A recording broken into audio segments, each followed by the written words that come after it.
জামাইয়ের পছন্দের খানা বানাইতে কিন্তু আলাদা একটা বালাই লাগে। তো আসসালামু আলাইকুম, আপনারা বেগুন ভালো আছেন? আলহামদুলিল্লাহ আমিও ভালো আছি। তো কাইলের মাছ এগুন কুড়ি কাটি ফ্রিজে থুইছি কইয়া যে তাজা তাজা হাতোয়া করি এলে কাইলে তো আর হাতোয়া করতাম হারি ন বুঝি। আজ জামাই তো এগুন হয়েছে প্রিয় মাছ, তো আই লইছি হাতোয়া করবে কই আনে গুলো একখানা শেয়ার করি, মানে ফুল রেসিপি আর জান্না করে দেয়া মুয়ারি। আজ জামাই তো আর রাতের হাতোয়া ছাড়া কোনো হাতোয়া বলে অন খাইতে পারে না, স্বাদ লাগে না। আর রাতের হাতোয়া বলে আলাদা একটা স্বাদ লাগে।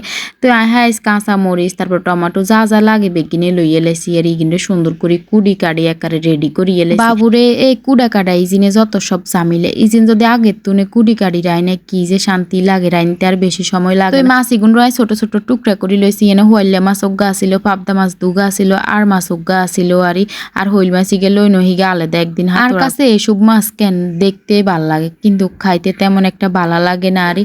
তো এই তো সুন্দর মতন দুই দেই পিটপাট করি লইছি, তেল ছড়াই দিছি। তেলের ভিতরে হ্যাঁ কাঁচা মরিচ টমেটো যা যা লাগবে কিনে দিয়ে দিমু। যে কোনো হাতড়া করবার সময় টমেটো দুইবার দিই। প্রথমে একবার দিই টমেটো গুন্ডে গলাই এলাই যাতে করে ঝোল ঘন ঘন হয় আরই। লাস্টে দিয়ে একবার দিই যাতে টমেটো গোড়া গোড়া মানে খাইতে স্বাদ লাগে। এর হরে হলুদ দিছি, মরিচ দিছি, তারপরে দিয়ে যাই দিছি রসুন দিছি, লবণ দিছি, বেগিন দিয়ে আয়ন করি এলাই। এর আরে গুঁড়া মরিচের পরিমাণ একখানা বেশি করে দিছি, কারণ আজ জামাই জাল খাইতে পছন্দ করে বুঝিনি। জাল যদি না হয় মাছের ভিতরে তাহলে যে কোনো জিনিসে মাডি মাডি লাগে, মাছ খাইতে তো আরো বেশি মাডি মাডি লাগে। তার মশলা কিন কষানো হয়ে গেছে আর আই কিছু হানি কদ্দুর দিছি। হানি কদ্দুর দিয়ে আরো বেশি জোশ করছি যাতে করে তরকারির টেস্ট আরো বেশি ভালো হয় আরই।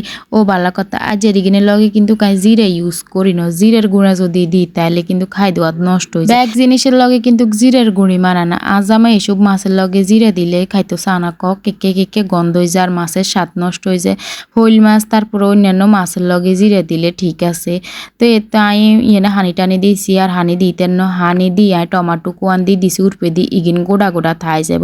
তো ভাত খাইবার সময় মাখি মাখি খাইলে ভাল লাগবে। তো দেখতে দেখতে আর হাতড়া ইগিন হয়ে গেছে। আয়ন দৈন্যে দিছি, দৈন্যে দিনে আমাইলাম ইগিন হয়েছে দেশি দৈন্যে। কি সুন্দর একটা মানে গ্রান বাইছে মনকো অনে বাদুকে খাই এলাই, তবে হয়তো খাইতেন না।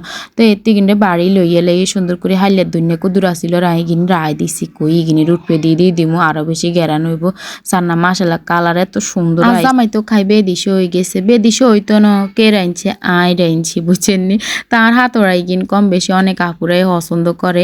আসলে আর হাতড়ার ছবি যেকে দেনের বাস্তব সেমি একই রকম, খাইতো একই রকম, কালারও একই রকম। আর কোনো ধরনের এডিট করি না।